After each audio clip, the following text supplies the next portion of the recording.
అందరికీ నమస్కారం. Iran versus Israel America యుద్ధం ప్రారంభమై 4వ వారంలోకి వచ్చాం మనం. మీకు గుర్తుందిగా గతంలో ట్రంప్ స్టేట్మెంటు 4 వారాల్లో యుద్ధం క్లోజ్ చేస్తానని చెప్పాడు. కానీ ప్రాక్టికల్గా రియాలిటీలో ఈ వారం యుద్ధం క్లోజ్ అయ్యే పరిస్థితి ఉందా? లేదు. పైగా ఇప్పుడు భూతల యుద్ధం అంటున్నారు. భూతల యుద్ధం అంటే direct fight, army to army fight. ఇది లాంగ్ రన్ యుద్ధం, అంత ఈజీగా క్లోజ్ కాదు అని మనకు అర్థమవుతుంది. ఇప్పటికే యుద్ధం స్టార్ట్ అయిన ఈ 4 వారాల్లోనే ప్రపంచం అనేక సమస్యలను చూస్తూ ఉంది. ఒకవైపు చమురు ధరలు అమాంతం పెరుగుతున్నాయి, గ్యాస్ కొరత తీవ్రంగా వెంటాడుతుంది. ఇరాన్ ఏమో హార్మోజ్ జలసంధిని క్లోజ్ చేసుకొని పెట్టుకుని కూర్చుంది. దాని ఫలితంగా ప్రపంచానికి రావాల్సినటువంటి 20% సప్లై, చమురు కావచ్చు గ్యాస్ కావచ్చు, స్టక్ అయిపోయింది.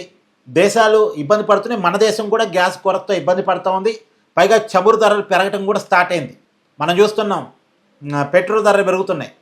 అయితే ఈ పరిస్థితిలో ప్రపంచం ఉంటే ఇంకా యుద్ధం ఎక్కువ కాలం కొనసాగితే ఇంకా ఎక్కువ ఇబ్బంది వస్తుంది. పైగా అసలు చమురు సప్లైకి ఇబ్బంది కావటం అనేది ఇప్పుడు దాకా మన సమస్యను చూసాం. కానీ ఈ యుద్ధం ఎక్కువ కాలం కొనసాగితే చమురు ఉత్పత్తిలో కూడా తేడా వచ్చే అవకాశం ఉంటుంది. ఇప్పుడు ఎగ్జాంపుల్ అండి, మీకు మొన్న ఖతర్లో ఉన్న గ్యాస్ స్టేషన్ మీద, గ్యాస్ ఉత్పత్తి కేంద్రం మీద ఇరాన్ డ్రోన్లతో దాడి చేసింది. అది పూర్తిగా ధ్వంసమైంది.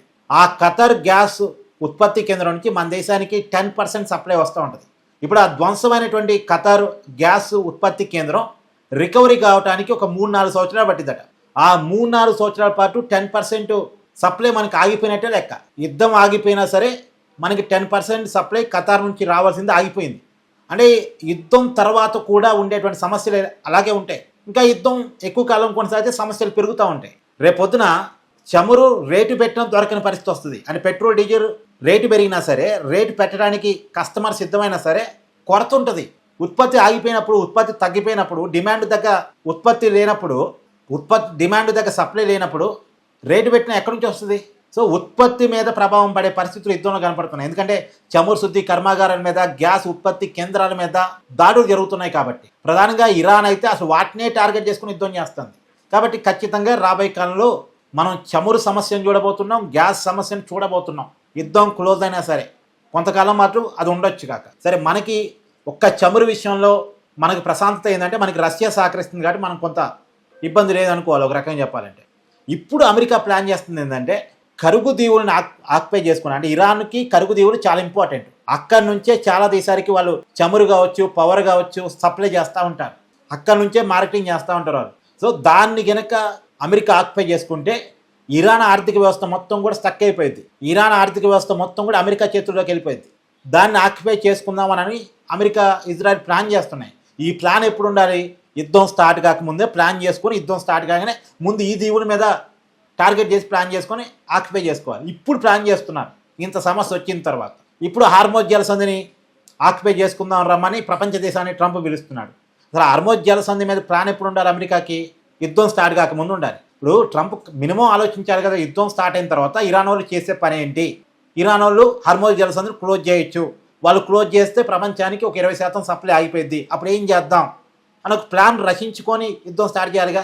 హార్మోజ్ జలసంధిని ఇప్పుడు అమెరికా తన కంట్రోల్ తీసుకుందామని ప్రపంచ దేశాలన్నిటిని పిలుస్తుంది. ఇప్పుడు ఒక అమెరికా వల్ల కాదు ఇది. మళ్ళీ ఒక అమెరికా వల్ల హార్మోజ్ జలసంధిని తన స్వాధీనంలో తీసుకోవడం కాదు, మిగతా దేశాలు సహకరించాలి. ఫ్రాన్సు, జర్మనీ, యూకే, కెనడా ఈ దేశాలన్నీ కూడా సహకరిస్తామని నోటి మాటగా చెప్తున్నాయి. కానీ ఎవడు నౌకలు పంపట్లే.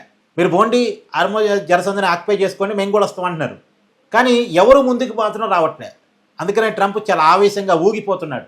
నాటో దేశాలను తిట్టుకొని తిడుతున్నాడు. సరే, మొత్తానికి ఏదో 4 దేశాలు మేము కూడా నౌకలు పంపిస్తాం, మేము కూడా ఆర్మీని పంపిస్తామని చెప్పినట్లున్నాయి. అది ప్రాక్టికల్గా రియాలిటీలో ఎంతవరకు పంపిస్తాయని చూడాలి. ఏదో జర్మనీనో ఏదో దేశం మేము పంపిస్తామని చెప్పినట్టుగా మనం వార్తల్లో వింటున్నాం. ఒరిజినల్గా జర్మనీ కూడా వచ్చి, అంటే వాళ్ళెవరూ కూడా యుద్ధంలో దూకటానికి సిద్ధంగా లేరు జనరల్గా అయితే. సరే, హార్మోజ్ జలసంధి వల్ల నష్టం జరుగుతుంది కాబట్టి తప్పదనుకొని ఆ దేశాలు కూడా తమ ఆర్మీని పంపించి, తమ ఆయుధాలు పంపించి హార్మోజ్ జలసంధిని మొత్తంగా ఆక్యుపై చేసుకోవటానికి ప్లాన్ చేస్తే, హార్మోజ్ జలసంధిని కనుక అమెరికా తన ఆధీనంలో తీసుకోగలిగితే కొంత ప్రపంచం ఇప్పటికైతే ఊపిరి పీల్చుకుంటుంది. కానీ ఇరాన్ అంత ఈజీగా హార్మోజ్ జలసంధిని వదులుకోదు. ఆ ఇరాన్ని తక్కువ అంచనా వేయలేము. ఎందుకంటే ఇరాన్ తక్కువ అంచనా వేసే ఇప్పటిదాకా ప్రాబ్లం వచ్చింది. అమెరికా అసలు ఇరాన్ తక్కువ అంచనా వేసింది. అమెరికా రక్షణ మంత్రి మొదట్లో చెప్పాడు 2 వారాల్లో ఇరాన్ గగంతాల మొత్తం ఆ ఆధీనంలోకి వస్తుంది. ఏది 2 వారాలు పోయి 4 వారాలు అవుతుంది, ఏది రాలేదుగా.